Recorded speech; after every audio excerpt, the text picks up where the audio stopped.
That's my biggest beef with him. Hit him up! Hit him up! Move him out! Move him out!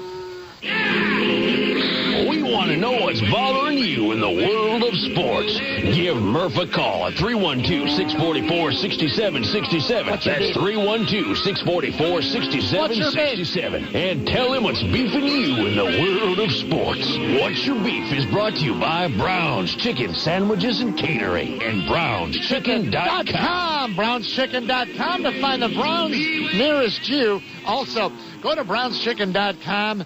And you can sign up and become a preferred customer. It's the Browns' new preferred customer club. Go check it out at brownschicken.com.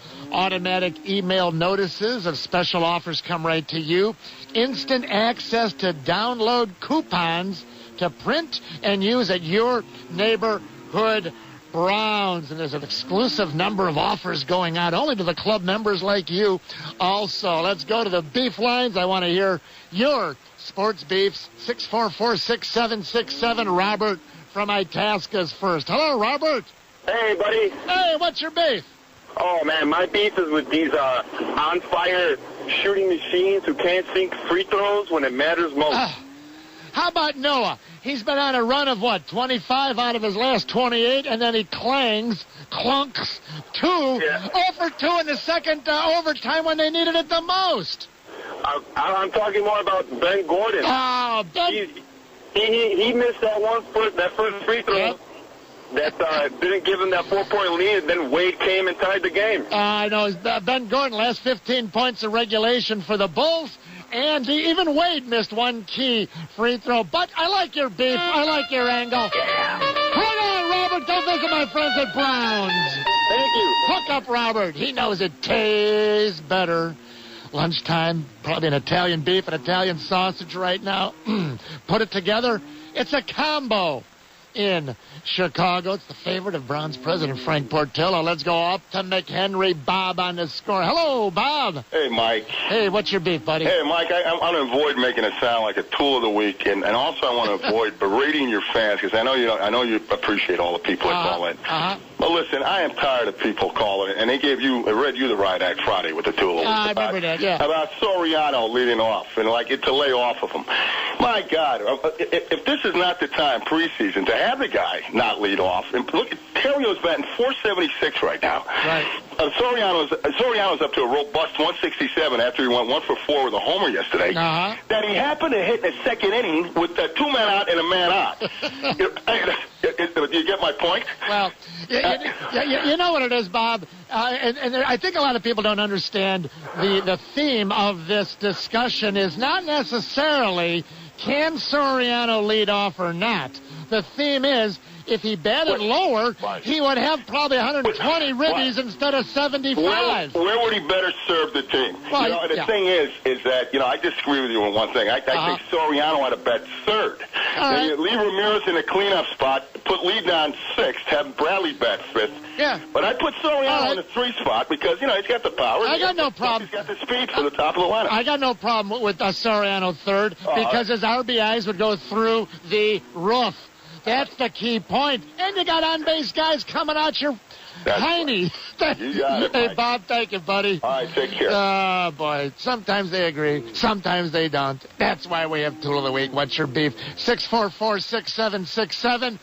Brian is downtown. Then we'll have a new load of phone calls. Dial quick. I'll get you in, get you out. Brian is next. Hey, buddy. What's up, Murph? Hey, what's your beef?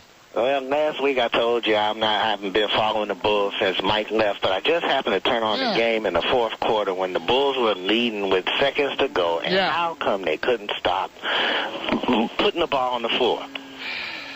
It just let the air out of my tires when I saw they got not get ripped once, but twice. Well, regulation time with 20 seconds left. The Bulls were up by 3. Wade hit the 3 ball, 104-104. Bulls inbounded the ball with 11 seconds. Rose had a pretty good look, and it just rimmed out, and they go to a couple overtimes. I'll tell you one thing, the outcome, not what we wanted, but that was as an exciting of a game as you'll see in a long, long time. And Rose had a pretty good look there. He just didn't get it in. Yeah, that was the most exciting part of the whole game was the fourth quarter. I'll tell you what, it was a fun night. We'll talk Bulls a little bit later for sure. Thanks a lot, Brian. Appreciate it, buddy. Everyone on hold, get back to you. What's your beef? My friends at Browns. Hey, when money's tight, Browns is your answer. You know the 3 great words, it tastes better. Browns has 3 other words right now. Value, quality, and consistency. Think about that. Great value at Browns, quality food at Browns, and it's consistent. You know what you're going to get. Browns, lunchtime and dinner, it tastes better. Back in a flash. Sports Radio 670, The Score. All the things I'm missing. Want to talk to you. Hey, you got some beefs. Welcome back. Second segment of What's Your Beef. Get you in, get you out. I want to hear your sports beef, and I'll send you over to Browns. It tastes better. Value at Browns. By the way, observers of the Lenten season often give up or do without something as a personal sacrifice, and for some that means giving up eating meat on Fridays. But before you give up Browns, you should know right now, Browns is offering fish and shrimp meal deals from their seafood menu. 7 days a week, by the way, not just on Fridays. It's a great time to try Brown's delicious beer, battered cod, the farm-raised catfish, golden fantail, butterfly shrimp. And don't forget Brown's other non-meat menu options like the great Brown's mustacholi marinara and, the creamy macaroni and cheese. Give up Browns for Lent? No need. They've got you covered. Let's get to the phone lines. What's your beef? 644-6767. Rob is next. He's a car phone. Hello, Rob. Hey, Murph. How are you today? I'm fine. Rob, so many beefs, so little time. What's your beef? My beef is with the NBA. Let me be clear. I am not a racist person. But last night, seeing the Miami Heat with I believe it was the El Heat jerseys on, I've never seen an NBA team do that before. And where it is the United States, and it just really caught me off guard. Well, you know what? We should Google it up, fellas. Jay Zawoski, see what we can find. I watched that game last night. I didn't understand it, and that's the word L, E-L, like the Heat, El Heat. And obviously the number one thing in sports is to try to sell more merchandise. You know that. I know that. It was the alternative dark-colored jersey. They usually wear it on the road. The Bulls had to bring their home whites. I mean, the whole thing was just ridiculous. And if the NBA, it's the commissioner maybe, David Stern for Tool of the Week is what we're really looking at here, Rob. But you're right. I don't understand why now you're going to have all different names of teams going to change their nicknames to actually sell more merchandising. It really, Rob, I felt was wrong.